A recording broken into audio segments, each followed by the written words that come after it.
Welcome to Fair's Hidden Gems, where I talk about great media that doesn't have a lot of attention. And I know what you're thinking. Does this count? It got a collector's box edition after all. Well, the thing is, shut up. Not many people know about it. It's great and I want to talk about it. It's my channel. So Girls Last Tour is the story of two adorable girls in the most depressing apocalypse, not counting actual reality. But just there, we're already on the praise. The animation of the girls is bubbly and innocent, while the world around them is depressing, gritty ruins of the megacity they're in. The juxtaposition of these two things is very much an important and intentional artistic choice. Also, one of the few times I can use the word juxtaposition properly without sounding pretentious. Sorry if there isn't much video, by the way. It's owned by Amazon, and they are super fucking touchy about video audio claims from animation. They claimed like 3 seconds from this anime once in one of my videos, which sucks because I have nothing but praise for the series. Remember, every like on my videos is one more minute that Jeff Bezos can't copyright your thoughts. The story is that the world is in the far-off future where there are huge layered megacities and also everyone's dead. A huge war happened in the past, and these two girls are part of the dwindling human race that very likely is in its sunset years. They are headed toward the upper layers for mostly no other reason than it's somewhere to go. Also, it's less destroyed, so there might be more food up there. They even found a recently dead fish washed down from up there, which they ate. It was good, so they hope to find more. The show follows their ascent, the adventure up, and the few people that also survived. Very few. Like 2. And a robot. The episodes follow their curiosity and discoveries as they move up riding their Kettenkrad through the wasteland. Also, yes, this is a real vehicle that did exist. The tone is set beautifully by music and visuals, spectacle, and substance. That's right, JJ, they aren't mutually exclusive. Characterization starts out with Cheeto, who is laid out as responsible and a calm person, while Yuri is more fearless and the marksman of the two. The dynamic is effective and cute, though the characters playing off the world and each other gives them further dynamics. Fighting, joking, and surviving, you learn who they are. Yuri once threatens Cheeto with her rifle to steal some food. She wouldn't have fired, but it shows that she doesn't take things seriously, think ahead much, and tends to act selfishly. Even something as serious as a rifle isn't serious to her. Even if it wasn't loaded, her impulse control is anywhere from low to dangerously devoid. If I had a complaint, it's that any arc they have is incomplete and small. Also, it's mostly introspective, but at least they had an arc.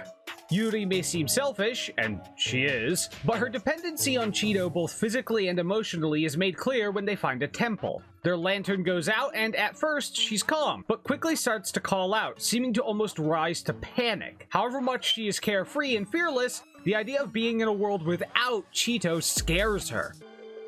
じいちゃんがいなくなったら、私どうしよう。 Just as the idea of almost losing Yuri scares Cheeto rather extremely.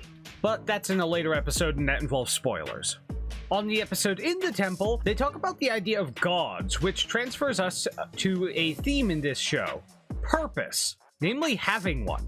They muse over moving forward, they find a goal of eating more fish, of seeing the top. They find a man drawing maps of the city. No one needs those maps, but he's still drawing them. But then he lost them and he became distraught, received some kind words, and starts drawing again. There was a woman who wanted to fly to the next city over, because there might be something over there. They find a robot watching over a fish tank as it was tasked with caring for said fish for the purpose of repopulating the species. He has one fish,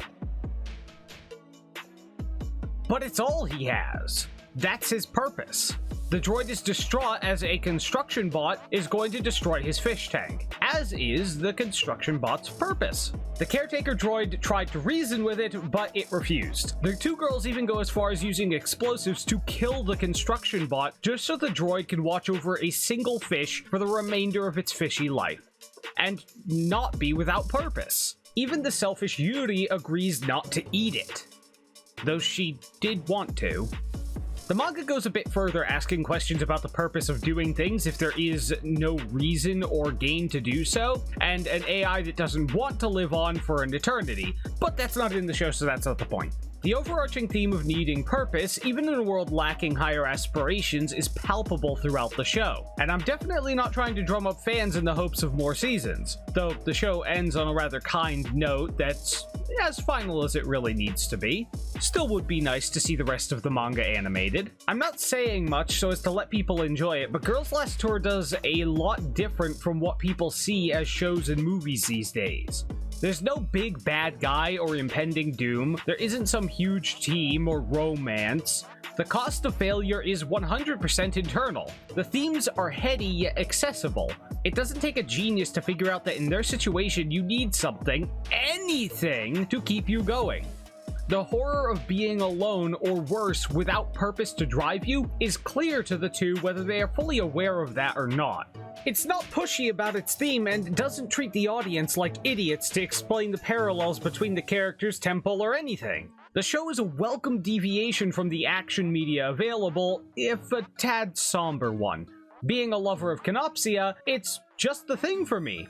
By the way, Canopsia is the eerie, forlorn atmosphere of a place that's usually bustling with people but is now abandoned and quiet. The lack of people in a place that would seem to be expected to be bustling gives the feeling of an almost negative population. And between juxtaposition and Canopsia, that's two words I never get to use in one video! Anyway, atmosphere was legitimately amazing in this show, which is part of why I want the whole thing animated. No matter how pretty the manga is drawn, I think the show does a better job of getting the atmosphere right due to the ability to control progression rate, whereas you can read the manga at whatever speed you can process it. But the characters are cute and innocent, juxtaposed with a detailed ruin of a war-long past. So if you want to break from the big bad guy, are sick of the terrible drama comedies, or you want a show to feel that doesn't need a college seminar of research to follow the content of, then you likely won't regret Girls Last Tour. A smooth 90% on my scale, and a must-watch for people who think anime is about shonen, mecha, and fan service. I wouldn't consider any of this show to be really fan servicey, and though this may be a bit of a contentious thing among anime fans, I do actually think that fan service would detract from the show. That's not always the case, I'm just saying, in this particular case, it probably would. So like, share, subscribe, follow me on Twitter, and do you like my hidden gem videos? Have any of you seen it? Will you now? Come back after and tell me how you liked it. I can understand this one not being someone's vibe, but if you legitimately think I'm wrong about something, let me know in the comments. Or if you think that meaningless meandering through existence is superior to purpose and drive, you too can go to the comments and be entertainingly angry.